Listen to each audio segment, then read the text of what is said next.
Hi, my name is Elizabeth, and I'm a librarian at the Central Library. And today we're here with Monika Owczarski, who calls herself an accidental farmer. She has no history or formal training in farming, and she actually used to be a social worker for Child Serve and Irely Ball in Des Moines.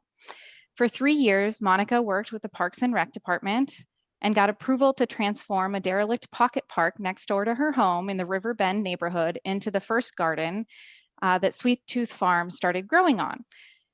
In 2021, Sweet Tooth Farm will be leasing over 3 acres in north of downtown Des Moines. She runs a farm stand to make sure that all of the produce she grows is given first access to the people that live in her neighborhood.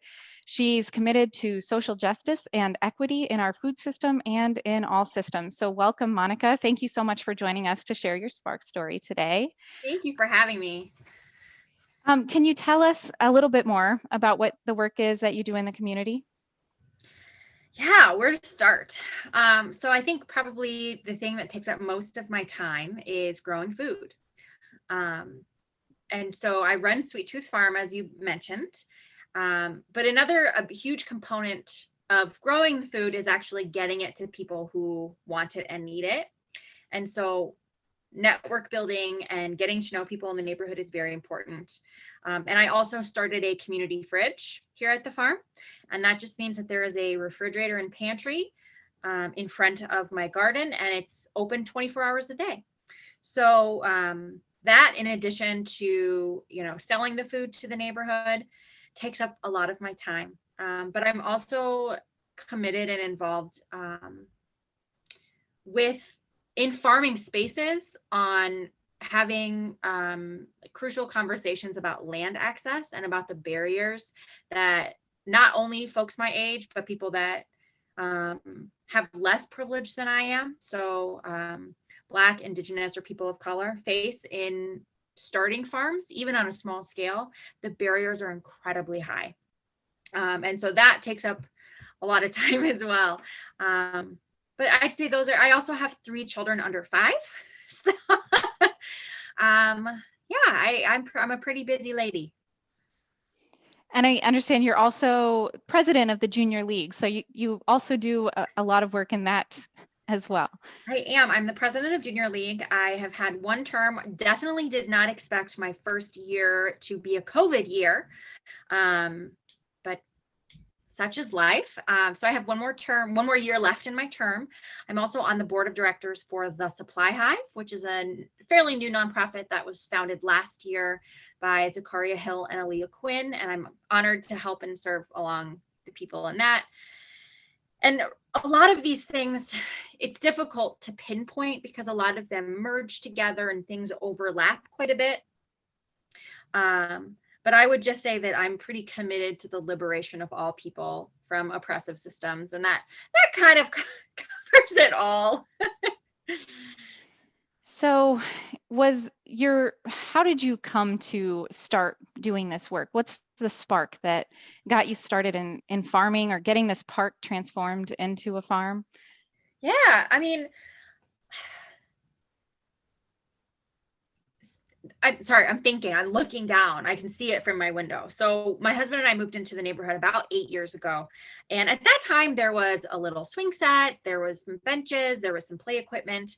And slowly over the course of about 2 years, some of the equipment broke, some of it was damaged, everything was removed. And so for about a year, there was really nothing there. It was kind of just like a giant litter box. And the thing that kind of sparked me is thinking about all of the important work that's done in other places, that other people have climbed a lot higher mountains. And I just felt like someone's got to care at the city, the parks department. I've just got to get one person to really listen to me. And so I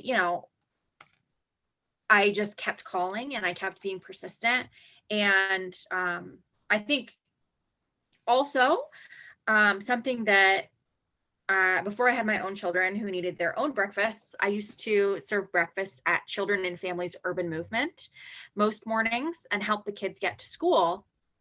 And the conversations that were happening in families and communities that don't look like me and don't have the access and privilege that I have were very different than the conversations that my husband and I were having at home, right? And the kind of confrontation of these two worlds I was living in was quite, I wouldn't say wake up call, but it was a spark. And it was something that really made me commit and think that, okay, I have this privilege and I'm being allowed to do this thing. Originally, we just signed a side yard lease, and then we had to work even farther with the city to get their legal department to allow us to actually put a commercial garden on it and then sell the produce.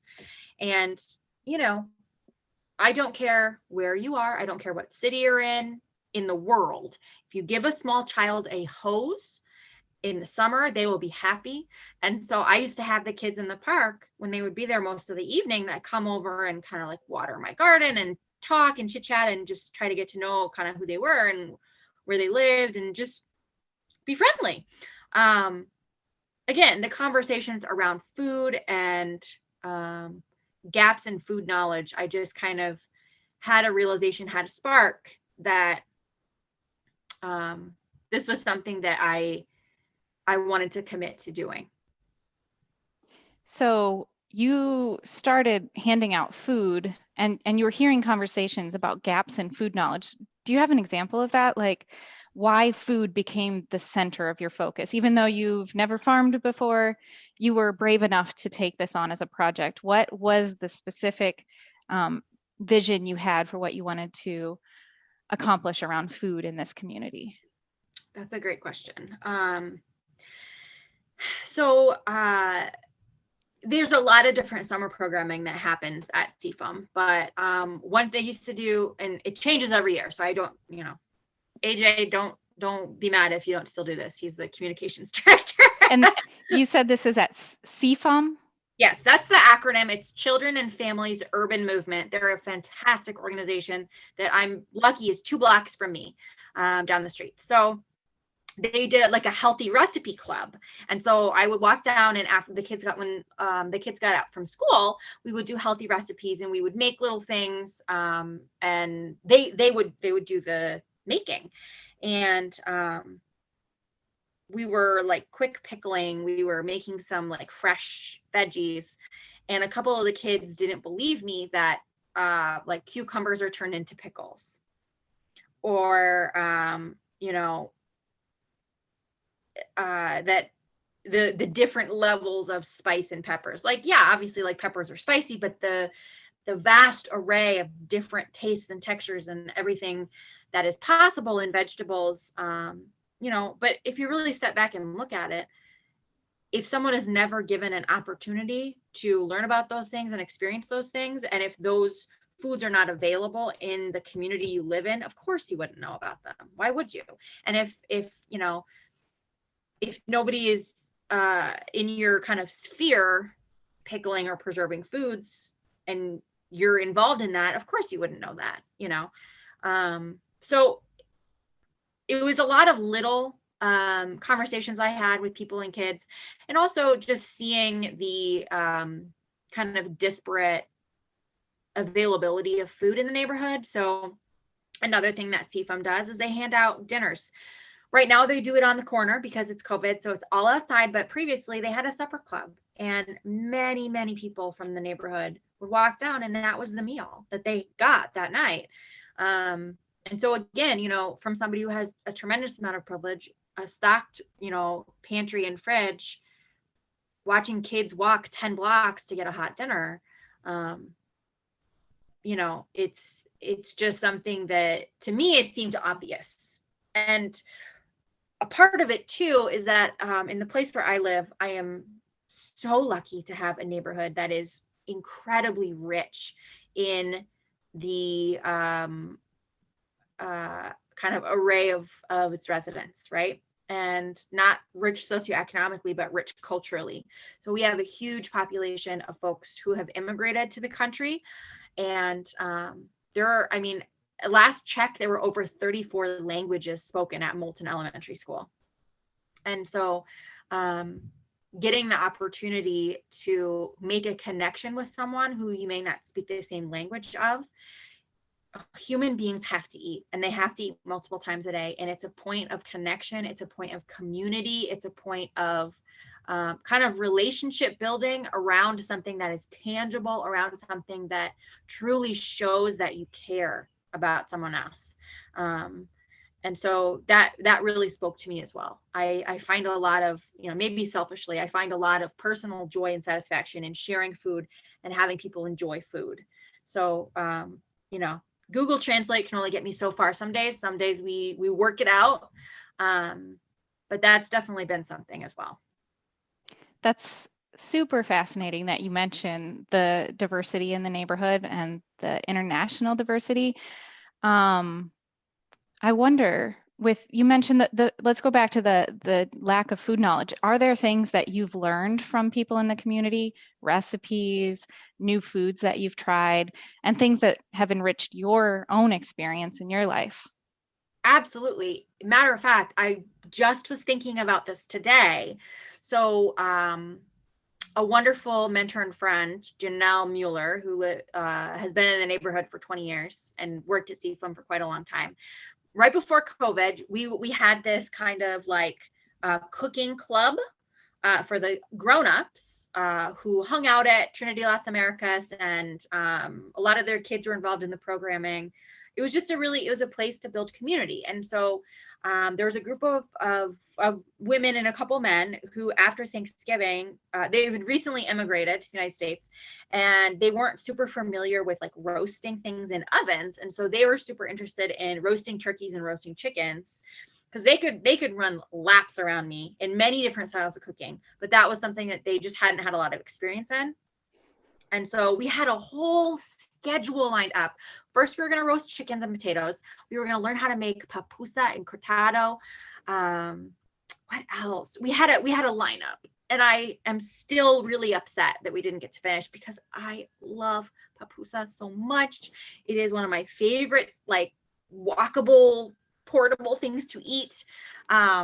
So yes, that is something that I cherish. And again, the connection over food is just something that transcends language, culture, and any barriers that you place up.